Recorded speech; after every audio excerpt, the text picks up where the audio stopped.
And Guy, do you think American audiences, do they really understand the story of Metal Gear? Because some people complain that it's a little convoluted, and that they appreciate parts of it, but other parts are hard to understand. What's your take on it? Well, the mythology goes back to even before Metal Gear Solid. I mean, there are bits and pieces of the prehistory to Solid from the original Metal Gear games that they incorporate into it. So the mythology goes way, way back. And so I don't keep track of everything. I don't know everything, but what I like about it is that it's sort of, we're seeing now with TV shows like Lost and Heroes, that there's sort of layers of engagement. So for the real hardcore fan who wants to know everything, there's probably a fact or two on the internet that they can keep refreshed on, and they probably know a lot of it themselves. And then for someone like myself who really loves the games, I can still parachute in and trust that it'll catch me up on the essentials. And if I want to know more, then I can go to a fact too and find out this information. Right, absolutely. Now, what do you think is the theme of Metal Gear in this franchise, Rob? Because Kojima's spoken about the big ideas in all the Metal Gear games, from nuclear proliferation to passing your genes down to your son, to private military corporations. What do you think? What is Kojima trying to tell us with Metal Gear? Do you think is there a message to the Metal Gear franchise? I think that what you say with all those elements, there isn't sort of one overriding story. I mean, at its heart, Metal Gear 4 is the story of Snake against one bad guy, and if you want to boil it down to that level, that's what you can enjoy and take out of it. Right.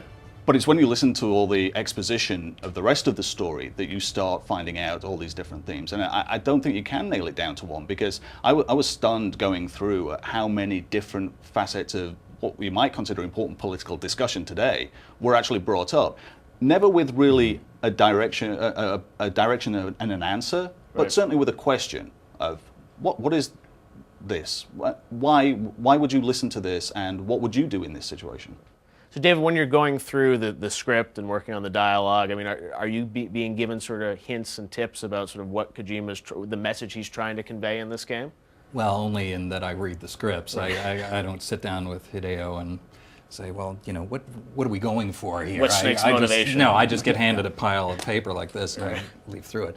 But I really feel that there's a very strong questioning of war, and with this character in particular, that he's exceptionally good at military combat, and yet every time he goes in, he's screwed over by his superiors. He's never given the full story. It always comes down to, do his orders mean something? Is it something honorable that he's going into, or is it something twisted? And it's really, and there's so much in this game in particular, Metal Gear 4, about private military companies and things that really apply to to the war economy, which is what they call it in the game, and that's really applicable to today. It's astounding. And Guy, you just recently interviewed Kojima. I mean, you think, is there a message that he's trying to send with the Metal Gear franchise? Well, I did actually speak with him just this morning up in San Francisco before coming down here, and one of the things he talked about is this idea of sort of, I guess, like eternal return, is that these things have always been with us. They just have different names in different times. Mm-hmm. And so, a comparison he made was to Yojimbo and Seven Samurai, movies like that, like where you had, in feudal Japan, you needed warriors to keep the peace. And then in other generations and other times, they're soldiers. And in other times, in peacetime, it's policemen. And in the world we live in today, it's private military corporations. So it's like the idea that these things are always with us. War is in some sense always with us, or danger is always with us. How do we respond to that? And I think he wants to sort of not give answers, but raise questions about how are we dealing with war and conflict in the moment we're in right now. And Metal Gear Solid 4 is in part his response to that, because Metal Gear Solid and Metal Gear Solid 2 even, they sort of come out of the 80s, the post and early 90s, the post-Cold War era. And obviously Japan has like a very strong relationship to, the Cold War, the threat of nukes, because Japan is the country where nuclear weapons were dropped. Right. And you see that throughout Japanese culture, anime and those kinds of things. But now he's sort of pushed that even further. I'm sure there's some, well, Rob would know, I'm sure there's some Metal Gears. It's probably a nuke somewhere in there. But private military corporations really are the theme, as is the war economy. So do you think the game is successful because of the story, or in spite of the story? Is it because of the gameplay? I mean, or you think it's everything blended together is what makes it so special? I think it's the mythology. You know what I'm saying? It's like if you look at the influences on it, right? I mean, like that common bed of Japanese post-World War II fear of nuclear warfare, there's that in it. There's clearly Escape from New York. Right. And, you know, Snake Plissken from that. He was screwed over by his superiors. You were talking about that earlier.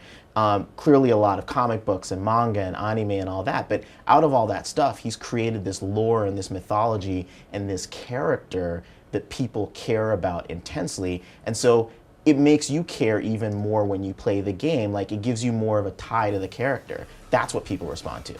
Excellent. All right, well, when we come back, we're going to talk more about Solid Snake's adventure in Metal Gear Solid 4 right here on the Bonus Round. Next time on the Bonus Round, we discuss the ins and outs of Metal Gear Solid 4. What's Snake's journey in MGS4? You don't know at the beginning really what's going on, and as each revelation adds a little different layer. And is this really Solid Snake's final adventure? You know, as a clone, he's sort of deteriorating to a certain extent, and this is why he's aging the way he is. Find out next time, only right here in the Bonus Round.